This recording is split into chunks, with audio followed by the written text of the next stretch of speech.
La direction tout de suite de Taipei où on rejoint notre correspondante Lucie Barbazange. Lucie, bonjour. Vous avez suivi la cérémonie d'investiture ce matin. Que faut-il en retenir ? Eh bien, on peut dire que Lai Ching-te, dans son discours, a tenu tête à Pékin. Il n'a pas hésité à utiliser des mots forts en dénonçant, par exemple, l'ambition de la Chine d'annexer Taïwan, en dénonçant les intimidations militaires, politiques de Pékin et la menace de guerre qui plane au-dessus de Taïwan.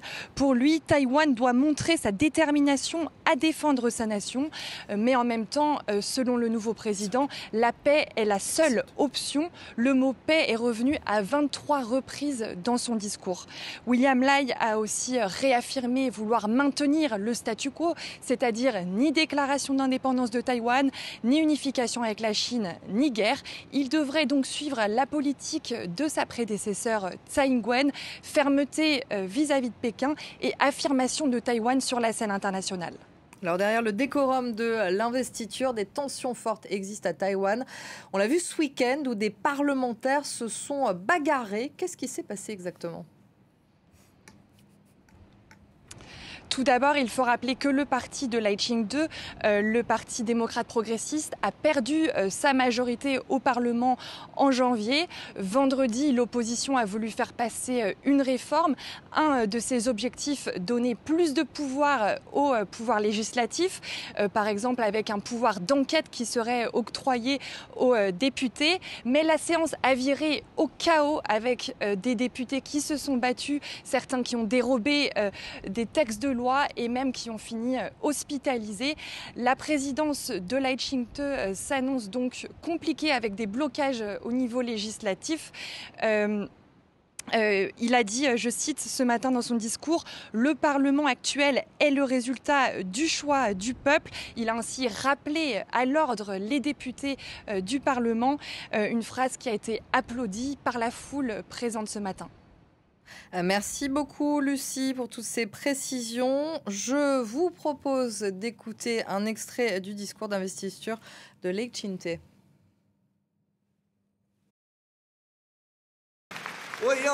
Je voudrais appeler la Chine à cesser ses intimidations politiques et militaires contre Taïwan, à partager avec Taïwan la responsabilité globale du maintien de la paix et de la stabilité dans le détroit de Taïwan, ainsi que dans l'ensemble de la région, et à veiller à ce que le monde soit libéré de la peur de la guerre.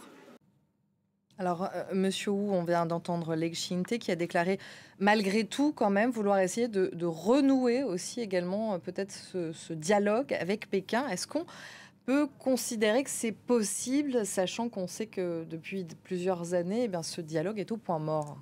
Alors je crois, William Lai, le président, vous appelez Lai Ching-te, mais plus facile pour notre audience, William Lai, je crois qu'il a complètement suivi la politique de Mme Tsai Ing-wen, la présidente sortante, et c'est aussi le but de la politique de notre pays.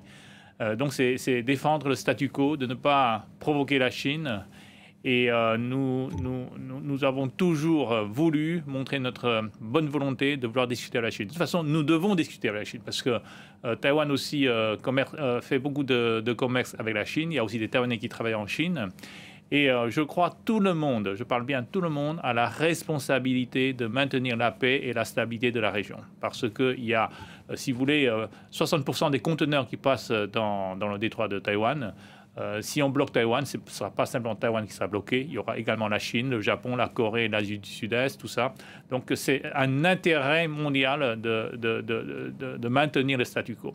Ce statu quo, c'est aussi le résultat que M. Lai Ching-te, je pense, avait beaucoup parlé, que Taïwan doit défendre la démocratie et la liberté. Et bien sûr, ce sera la paix qui sera le plus important. Donc je crois que c'est un peu cet esprit. C'est ce que veulent les Taïwanais. Oui, c'est ce que veulent les Taïwanais, tout à fait.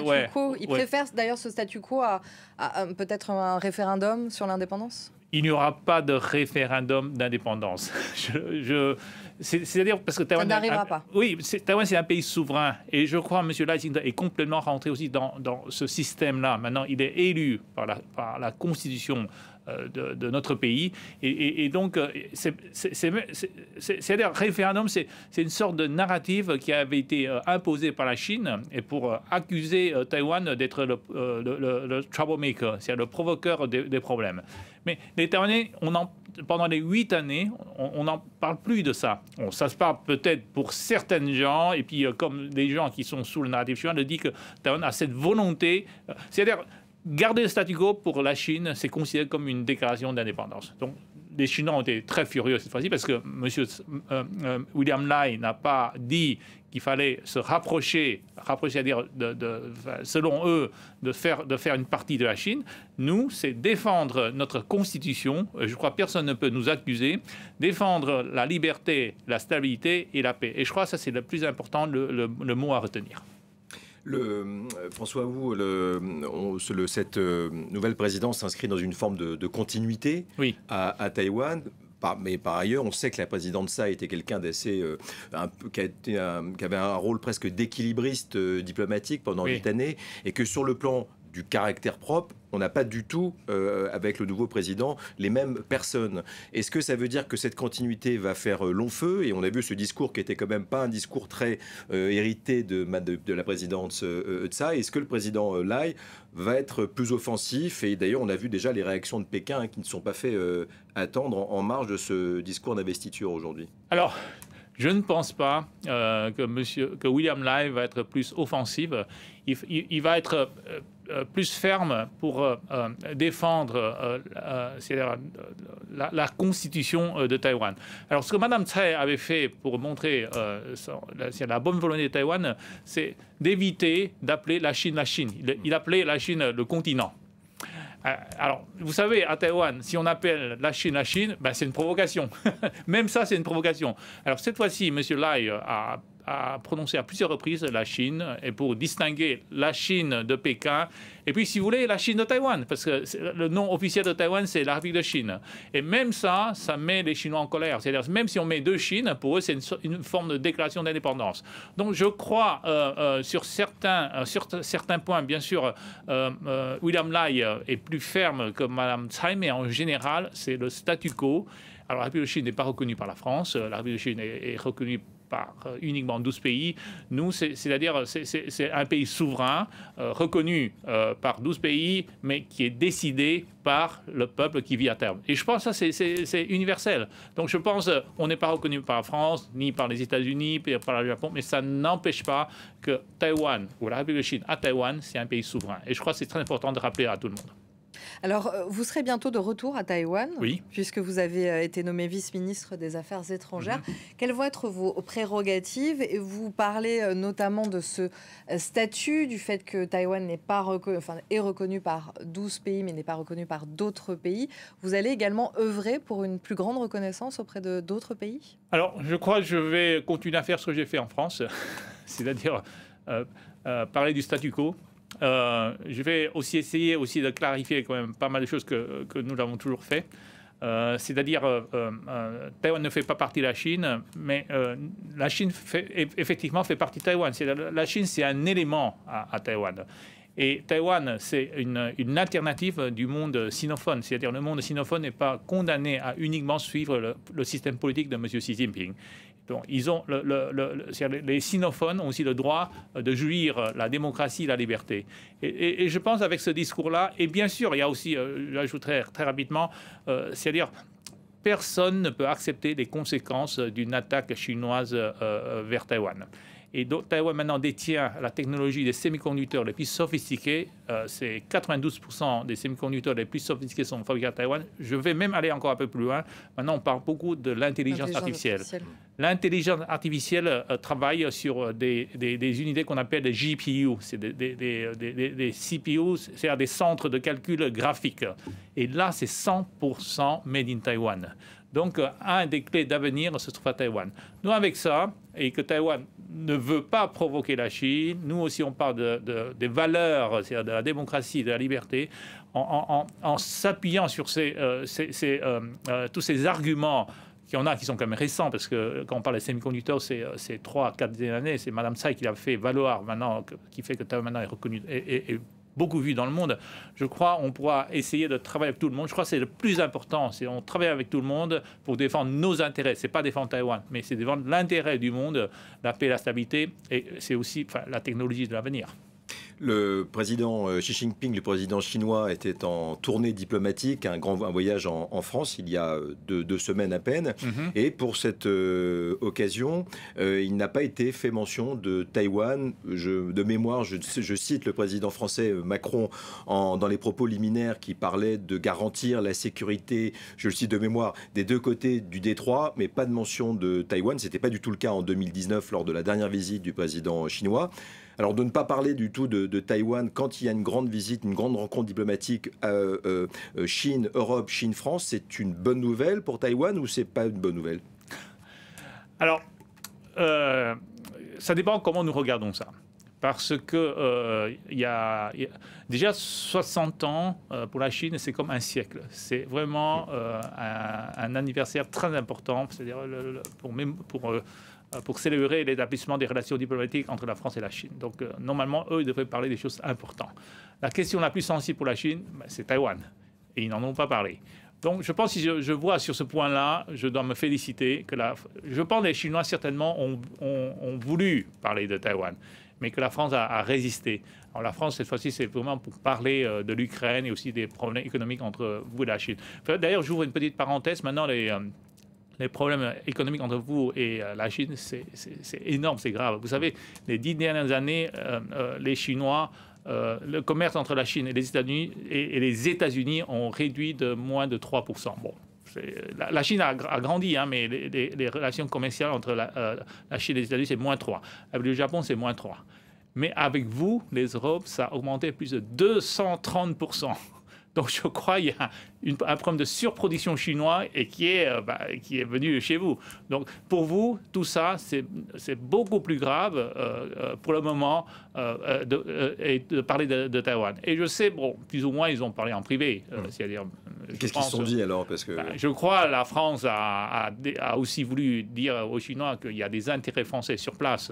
Encore une fois, ce n'est pas défendre Taïwan, mais c'est défendre des intérêts français qui est lié à la production des semi-conducteurs, à la paix, la stabilité et aussi la grande quantité des conteneurs qui passent dans la région. Donc je pense, si nous regardons sur cet angle-là, c'est pas mauvais. Je ne vais pas dire c'est très bien, mais c'est pas mauvais. On aurait voulu voir M. Macron dire en public et avertir la Chine de ne pas conquérir Taïwan et que la paix est très importante.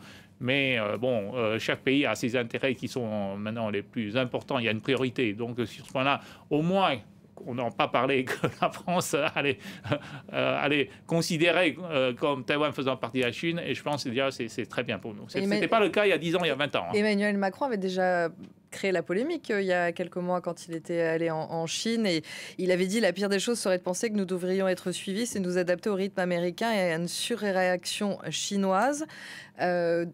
Ça présageait un peu de ce qui pouvait être dit, notamment pendant la visite de Xi Jinping en France, cette fois-ci? Alors, si nous parlons de ça, j'étais plutôt content des conséquences de cette déclaration. Parce qu'ensuite, nous avons vu qu'il y a eu beaucoup de réactions de la société française. Oui, énormément, et pas seulement de la société française, également des autres pays. Donc ça a été plutôt bénéfique pour Taïwan. Voilà. Donc ça a déjà ressorti le sujet de Taïwan. Et puis, tout le monde était pas trop d'accord là-dessus. Donc, était plutôt qu'il fallait travailler ensemble pour maintenir la paix et la stabilité dans la région. Donc, moi, je trouve que c'est ça qui a été important. Et en plus, je crois, Monsieur le Président Macron avait corrigé un peu son tir. Donc, son conseiller diplomatique Emmanuel Bonne avait ensuite parlé dans un forum Aspen aux États-Unis qui disait que si jamais la Chine attaquait Taïwan, il y aura une lourde sanction venant de la France et une réaction très forte. Donc, en suggérant que la Chine, il ne fallait pas prendre ce risque.